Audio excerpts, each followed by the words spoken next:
आज की हम लोगों की हेडिंग रहेगी ब्रांस्टेड और आर्हेनियस खत्म होने के बाद लुईस अम्ल क्षार सिद्धांत। लुईस अम्ल क्षार सिद्धांत या इसी को कहते हैं आधुनिक अम्ल क्षार सिद्धांत। लुईस अम्ल क्षार सिद्धांत या इसी को कहा जाता है आधुनिक अम्ल क्षार सिद्धांत। आधुनिक मतलब इस समय का नया नया परिभाषा दिया हुआ, ठीक है ना जी। क्या है, कैसे, सबसे पहले न डालेंगे अम्ल के बारे में जानेंगे। अम्ल जानेंगे सबसे पहले। हर एक में अम्ल क्या करता था जी? आर्हेनियस में भी अम्ल देता था, ब्रांस्टेड में भी अम्ल क्या कर रहा था? दे रहा था। आर्हेनियस में अम्ल H+ आयन दे रहा था, इधर से ब्रांस्टेड में प्रोटॉन दे रहा था, यानी टोटल H दे रहा था। एक मिनट पानी पी ले हम। अरे सही हो जाएगा, 1 महीना तक भी बांध कर घूमना है जी।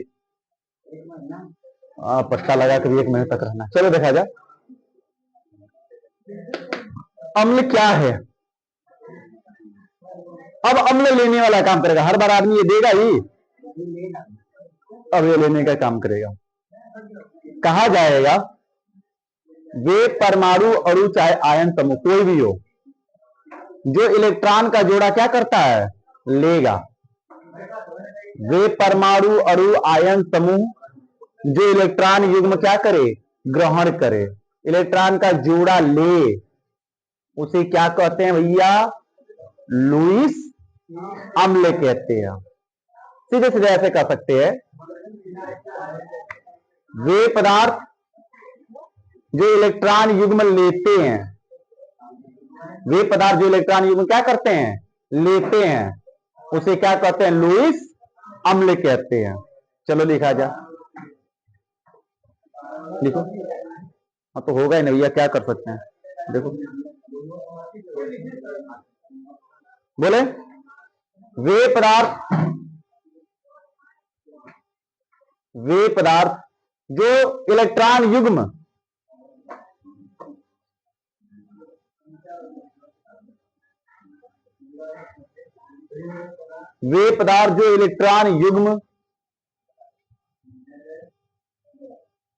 इलेक्ट्रॉन युग्म ग्रहण करते हैं। वे पदार्थ जो इलेक्ट्रॉन युग्म ग्रहण करते हैं,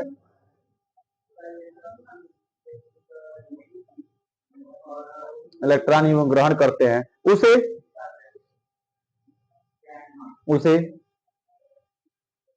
लुईस अम्ल कहते हैं।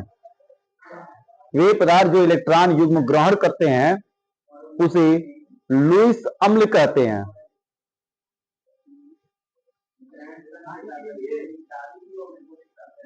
वे पदार्थ जो इलेक्ट्रॉन युग्म ग्रहण करते हैं, क्या कहते हैं उसे भैया?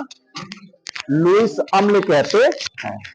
अब देखो, इसको कोई कहे विस्तार से बताओ एकदम से पूरा, तो बस पदार्थ की जगह हम कहेंगे वे परमाणु अणु आयन या समूह जो इलेक्ट्रॉन का जोड़ा, युग्म मतलब लल्ला जोड़ा, लेने का काम करेगा। पदार्थ में तो इसमें ना आ जाएंगे। पदार्थ में कौन हो सकता है? परमाणु हो सकता है, अणु हो सकता है, आयन हो सकता है, या कोई समूह हो सकता है। ये चारों के चारों हो सकते हैं। जो इलेक्ट्रॉन क्या करेंगे? लेंगे, उसे हम क्या कह देंगे? हम लुईस अम्ल कहते हैं। जैसे लिख लो, अभी नहीं बताएंगे पूरा विस्तार जब तक क्षार ना हो जाए। जैसे लिखो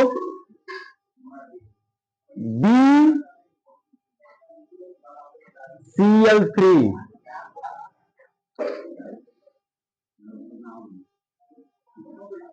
BCl3, AlCl3, Ca2+, अंग्रेजी बोला था मैं,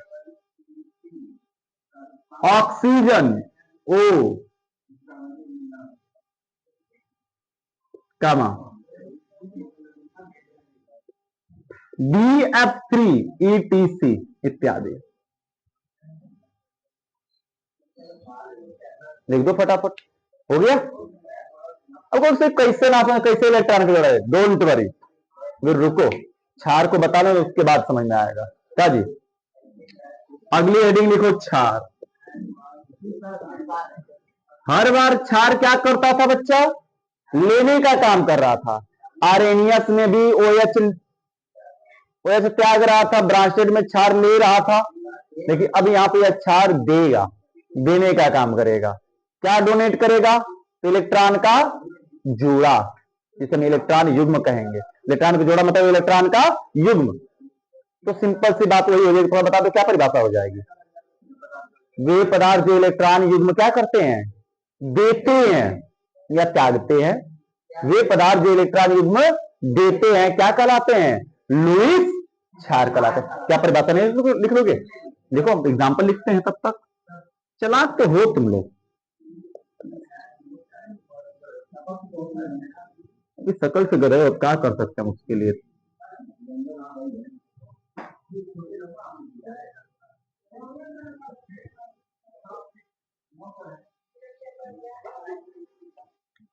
एग्जाम्पल लिख रहे हैं परिभाषा लिखकर। अब असली बात यहां से शुरू होगी, दोनों एग्जाम्पल को मिलाएंगे अब और चेक करेंगे कब दे रहा है, कब क्या कर रहा है, कौन ले रहा है, कैसे। ठीक है, चलो जी, मिटाने वाला कहां गायब हुआ। अब दोनों में से एक एक एग्जाम्पल हम लोग लेंगे। इसमें से ले लेते हैं NH3, उसमें से ले लेते हैं BF3।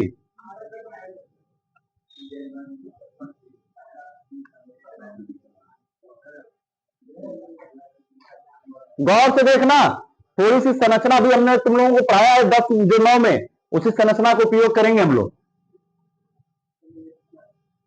चलो थोड़ा सा बना ही देते हैं, संरचना पढ़ा देते हैं, समझा देते हैं। नाइट्रोजन के वायुकोश में कितने इलेक्ट्रॉन होते हैं जी, 5। सबको पता है ना, 9 में तो बताया गया है संरचना। 9 के 2,5 वायुकोश में कितना, 5। 3 हाइड्रोजन, हाइड्रोजन के वायुकोश में कितना, एक इलेक्ट्रॉन। हाइड्रोजन के वायुकोश में कितना, 1। तो एक हाइड्रोजन 1 इलेक्ट्रॉन लेगा, एक हाइड्रोजन 1 इलेक्ट्रॉन लेगा, एक हाइड्रोजन 1 इलेक्ट्रॉन लेगा। तो इसका तो 2-2 हो गया, लेकिन नाइट्रोजन सभी से 1-1 ले लेगा, तो कितना हो जाएगा नाइट्रोजन का, 5, 3, 8। अब जरा गौर करना जी, कितना इस्तेमाल नाइट्रोजन का इस्तेमाल में आया है, 3 नहीं रहा है, 2 तो खाली बैठ गया, खाली बचा है। एक एक की साझेदारी जब होती है तो कौन सा बॉन्ड बनता है,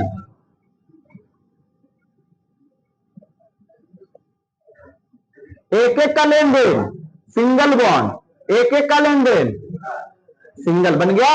और इसका यह बचा हुआ इलेक्ट्रॉन 2 बच गया जो यूज नहीं हुआ। अब बात करते हैं BF3 का। बोरान 5 होता है, 2,3 वायुकोश में कितना इलेक्ट्रॉन लगेगा जी, 3। F का मतलब हुआ फ्लोरीन, 2,7, तो फ्लोरीन का वायुकोश में कितना होगा, 7। तो एगो देगा, एगो लेगा ना, सिंगल बॉन्ड। एक और फ्लोरीन, एक देगा एक लेगा, सिंगल बॉन्ड। एक और फ्लोरीन, एक देगा एक लेगा, सिंगल बॉन्ड। ये 9 में सब बता दिया। तो इस B के पास कितना आया, केवल 3 था और 3 इनसे मिला, 3 3 कितना हुआ, 6। कमी कितने की दिख रही है, 8 होना चाहिए ना, क्योंकि कोई भी तत्व तो अष्टक पूरा करना चाहता है। तो कितने की कमी दिख रही है लल्ला इसके पास, 2, और दरिया 2 अधिक दिख रहा है। भाई नाइट्रोजन कहेगा कि लेना हमसे 2 इलेक्ट्रॉन है हमारे पास, तभी यह नाइट्रोजन इसको 2 इलेक्ट्रॉन का जोड़ा क्या करेगा, देगा। जब 2 इलेक्ट्रॉन देगा तो देने के बाद क्या होगा लल्ला, यह दे रहा, तो इलेक्ट्रॉन देने वाला क्या कराएगा, क्षार।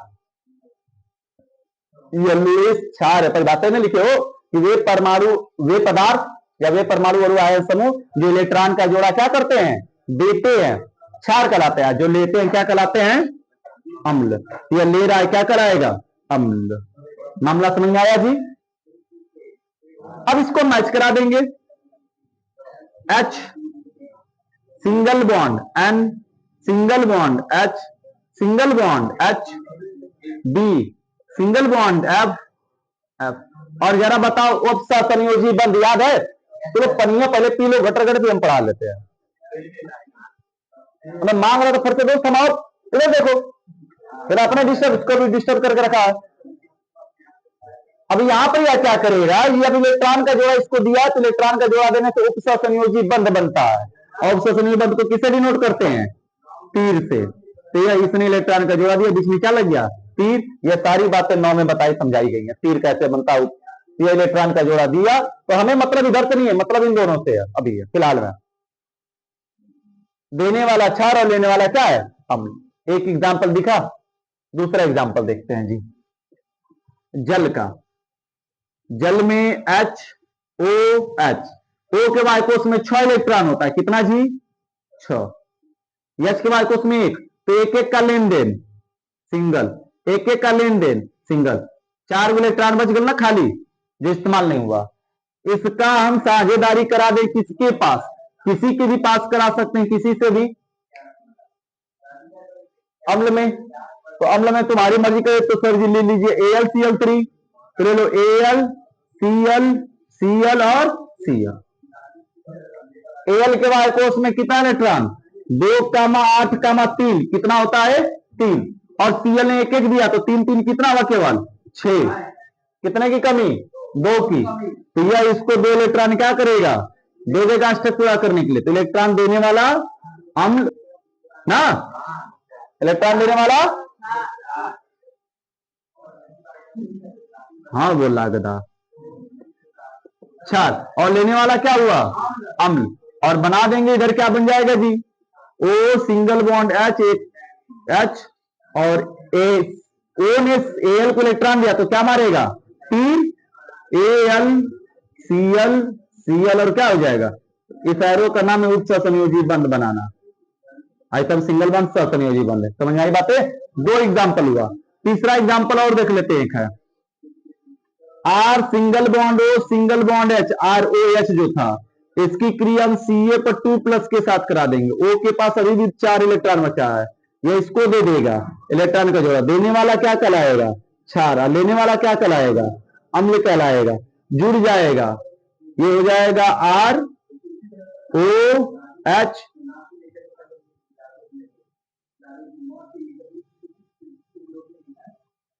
हो गया, मामला खत्म। यही काम करना था और कुछ नहीं करना था। चलो एग्जाम्पल उतारो। हेडिंग लिखो, लवण या उदासीनीकरण।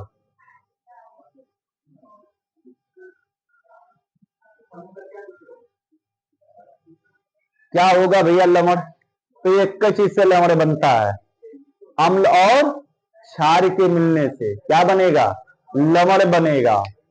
इतना तो बोल देंगे। अम्ल तथा क्षार के संयोग से क्या बनता है, लवण बनता है। उदासीनीकरण भी वही में आएगा, लेकिन हर एक चीज उदासीनीकरण नहीं होगा, हर एक में उदासीनीकरण नहीं होगा।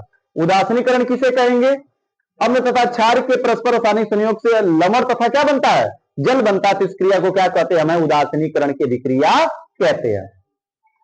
याद करो पहले लेसन में उदासीनीकरण की विक्रिया लिखवाया था, ठीक है। तो उदासीनीकरण विक्रिया कब कही जाएगी, जब अम्ल और क्षार संयोग करेगा, लवण और जल बनेगा दोनों तब। लेकिन क्या लुईस वाले में जल बन रहा था, अम्ल और क्षार संयोग कर रहा था तो वो लवण बन रहा था। जो दोनों इधर बन रहा था क्या बन रहा था, वो लवण। लेकिन क्या जल निकल रहा था, नहीं। तो सबसे पहले तो हम लवण के बारे में जानेंगे, सिंपल सा, कि अम्ल तथा क्षार के संयोग करने से लवण का निर्माण होता है। देखो पहले इतना, अम्ल तथा क्षार के संयोग करने से, हाँ भैया, अम्ल तथा क्षार के संयोग करने से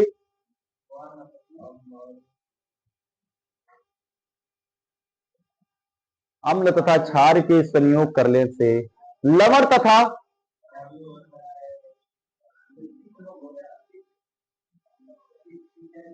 लवण का तथा नहीं, लवण का निर्माण होता है।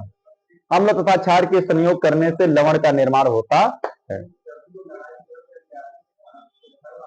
हो गया, ये तो सिंगल लवण कहलाएगा।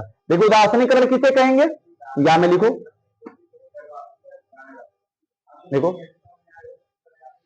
देखो, जब अम्ल तथा क्षार परस्पर रासायनिक संयोग करके जब अम्ल तथा क्षार परस्पर रासायनिक संयोग करके जब अम्ल तथा क्षार परस्पर रासायनिक संयोग करके लवण तथा जल बनाते हैं,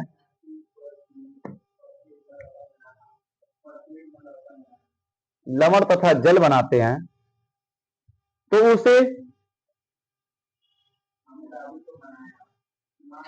उसे उदासीनीकरण की विक्रिया कहते हैं। तो उसे उदासीनीकरण की विक्रिया कहते हैं। मामला समझ आ गया जी? जल बनाता है, बनाते हैं, उदासीनीकरण की विक्रिया कहते हैं। हो गया। जैसे ये भैया जरा देखो जी, HCl प्लस NaOH रिएक्शन करेगा, Na मिल जाएगा किसके साथ? Cl प्लस क्या बन जाएगा? OH। यह क्या है भैया? लवण। यह क्या है? जल। तो लवण बन गया।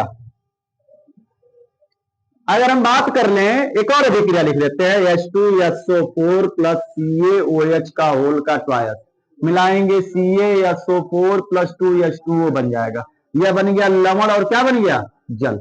यह अभिक्रिया क्या कहलाएगी भैया? उदासीनीकरण। उदासीनीकरण कौन सी विक्रिया? उदासीनीकरण की विक्रिया कहलाएगी। लेकिन जो बना यह लवण ही तो बना है ना, अम्ल और क्षार के मिलने से। अगर हम बात इसकी कर ले कि सर जी BCl3 प्लस AlCl3 मिलेगा, यह बना लेगा BCl3B और B त्यागेगा इलेक्ट्रॉन, इसको डी इलेक्ट्रॉन, सॉरी भारी मिस्टेक, B की जगह पर हो जाएगा NH3। तो H3N दे रहा है 2 इलेक्ट्रॉन, किसको? Al और Cl3 को। ये दोनों आपस में जुड़ रहे हैं, ये तो लवण बना। क्या बना? लवण। यह देने वाला क्षार है और लेने वाला अम्ल है। क्या इसमें जल बना है? नहीं। यह अभिक्रिया उदासीनीकरण की नहीं कहलाएगी, लेकिन लवण बनेगा। अम्ल और क्षार के मिलने से किसका निर्माण होगा? लवण का। और जिसमें जल निकल गया साथ में, उस पूरी अभिक्रिया को क्या करेंगे? उदासीनीकरण की अभिक्रिया। मामला समझ में आया? एग्जाम्पल लिख डालो इतना बस, आज के लिए इतना ही।